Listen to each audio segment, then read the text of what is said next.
In a lot of industries, you have this dynamic between the old guard and the new guard.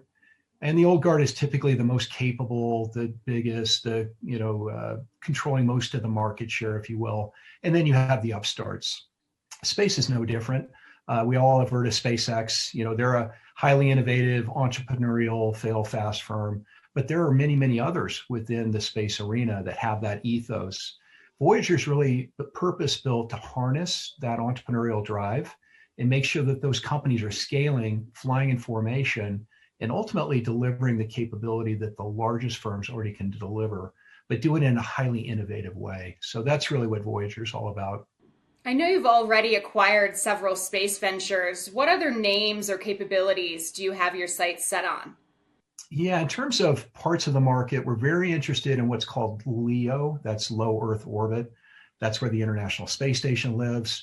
We're very fortunate. We actually have a private component of the International Space Station, a private airlock. That's actually the first piece of private real estate ever in orbit, as far as I know, not controlled by a nation state. So we're very fascinated with low Earth orbit and the economy around that. That's where a lot of the communication satellites being launched by Amazon and SpaceX coexist. So we're very interested in that. And then further afield, things like extracting resources from the moon, if you can believe that, that's a thing. So we're very focused on a lunar economy as well. You mentioned SpaceX, Dylan. How important have leaders like Elon Musk and Jeff Bezos and Richard Branson been when it comes to shining the light on the space industry and furthering technological advancements?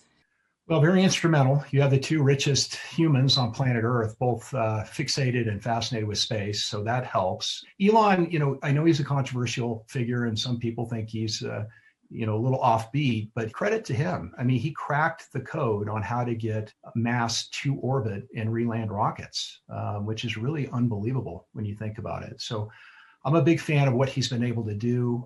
Sir Richard and Jeff, they're very active as well. They're well respected and well regarded in the industry. But I think Elon, at least so far, has had the biggest impact. Some people may not realize, I didn't until I started to cover it, is the importance that space plays in transformative technologies and defense capabilities. And you really need space in order to further that.